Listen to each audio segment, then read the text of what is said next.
So I grew up in church. My grandfather was a pastor, and all I knew was church. Every time the doors were open, I was there. My mom played the piano for the church and was in the choir, and my grandfather left a very lucrative family situation in Boston where he could have made a lot of money, inherited a lot of money, and he chose ministry instead. He really wanted to devote his life to ministry and became a pastor.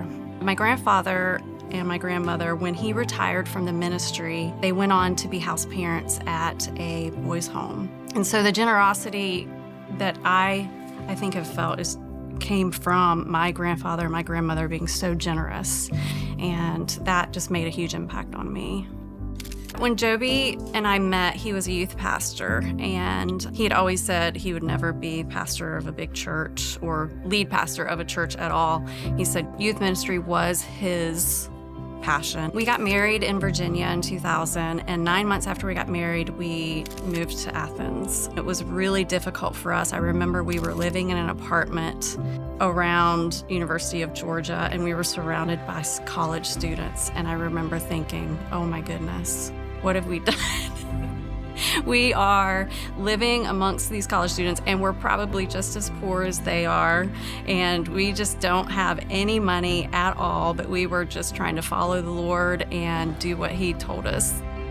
I remember walking out to use the restroom during this conference, and the compassion booth was in the back, and all of the little pictures of all the kids were spread along the table, and it was like a tractor beam light was on this one particular card, and all I could see was the sweet little boy with shorts on and blue rain boots, and I couldn't get him out of my head.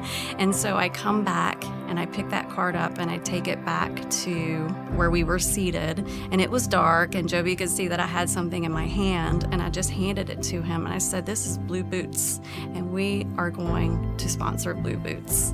We did not have 2 nickels to rub together when I brought this packet back to sit down and handed it to Joby. And I could tell by the look on his face, how do you expect us to do that? We couldn't even afford to get here. And so I said, well, we've got the big cable package that costs $50 a month. We could go to basic cable, which costed $12 a month. Then we can support Blue Boots. And he went for it. So that little bit of faith and trust in the Lord has led to so many things in our lives. Like, we had no idea that this 1122 thing would ever become a thing. It's not even something that we prayed for back then. You know, when we were sponsoring Blue Boots, that wasn't even something that was on our radar. We just thought we were going to be poor youth pastors the rest of our lives, you know? And here we are, and just the little bit of faith that we've had with every step that we've taken in our life has come such a blessing. And God has just gently pushed us forward to more and more for Him and for what He has for us and what He has for us as a church. And the Lord is saying, just see what I can do. Put your trust in me, whatever that might be, no matter how small or how big it is. Just make that step and then watch me do the work, and I will provide.